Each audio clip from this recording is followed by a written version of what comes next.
Top quality और consistent performance के लिए सिर्फ सिल्वर पंप्स। टॉप क्वालिटी और कंसिस्टेंट परफॉर्मेंस के लिए सिर्फ सिल्वर पंप्स, नाम याद रखना। नव्हे तर महाराष्ट्रातीलच नव्हे तर संपूर्ण देशातील छत्रपती शिवाजी महाराज यांचं पहिलं वहिलं भव्य मंदिर भिवंडी तालुक्यातील भिवंडी वाडा रस्त्यावरील मराडेपाडा या ठिकाणी पूर्णत्वास आलेलं आहे। आपण पाहतात एक भव्य दिव्य असं मंदिर या ठिकाणी उभारण्यात आलेलं आहे, ज्या मंदिराची उंची सुमारे 56 फूट अशी उंच इमारत मंदिर उभारण्यात आलेलं आहे। आणि या मंदिराचं वैशिष्ट्य म्हणजे त्याला एक गडकळ किल्ल्याचं रूप देण्यात आलेलं आहे। ज्या पद्धतीने आपण पाहताय तटबंदी आहे संपूर्ण मंदिरासभोवती आणि त्यासोबतच एक भव्य असा जो प्रवेशद्वार असतो किल्ल्याचा तसा प्रवेशद्वार या ठिकाणी उभारण्यात आलेला आहे।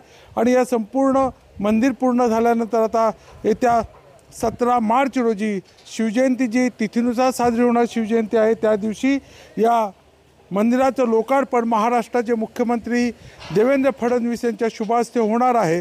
त्यासाठी 14 ते 17 मार्च दरम्यान विविध धार्मिक शिवभक्तीपर अशा कार्यक्रमांचं या ठिकाणी आयोजन करण्यात आलेलं आहे। आणि त्याचीच माहिती घेण्यासाठी आपल्यासोबत या शिवक्रांती प्रतिष्ठानचे सर्वेसर्वा संस्थापक राजूभाऊ चौधरी आहेत, ज्यांनी या मंदिराची संकल्पना पूर्णत्वास आणलेली आहे। आपण त्यांच्याशी बोलूया।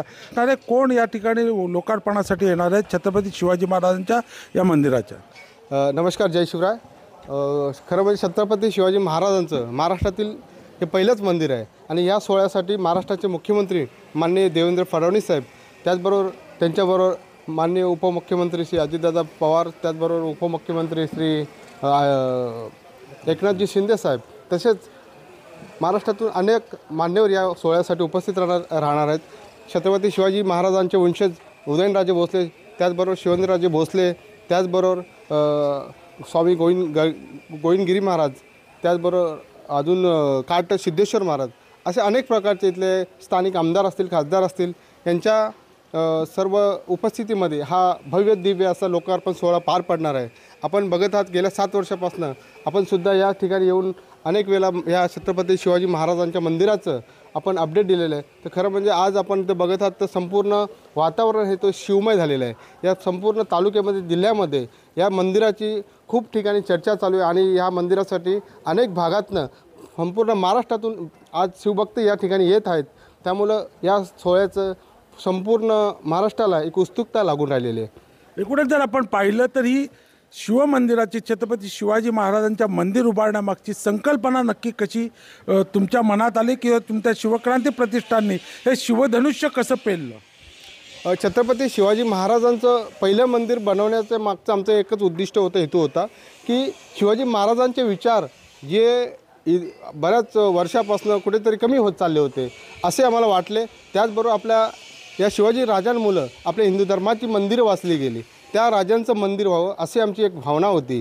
कारण ज्या राजांमुळं आपले संपूर्ण हिंदुस्थान हा अखंड राहिला आणि ज्यावेळेस आदिलशाही निजामशाही या लोकांचे आक्रमण होत होती त्यावेळेस आपले राजे उभे नसते राहिले तर आज परिस्थिती वेगळी असती।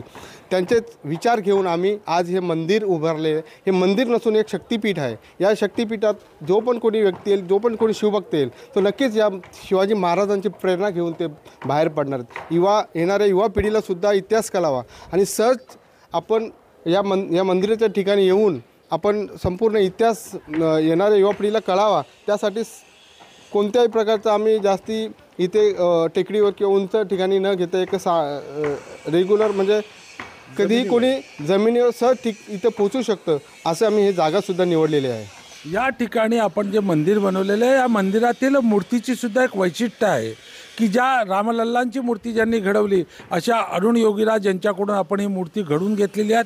काय वैशिष्ट्य आहे मूर्तीचं? ही मूर्ती जी आहे छत्रपती शिवाजी महाराजांची मूर्ती अरुण योगीराज यांच्यासाठी ती पहिलीच मूर्ती होती आणि त्यांनी या मूर्तीसाठी जवळपास 4 वर्षे घेतले। कारण त्यांनासुद्धा रामलल्लाची ज्यावेळेस ऑर्डर आली त्यामुळे आपल्या मूर्तीचं काम थोडं म्हणजे थांबलं गेलं।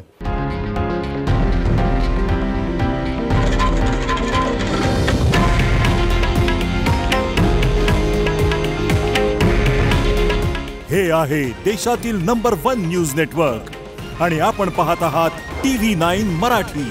काळजी तुमची, हित महाराष्ट्राचं।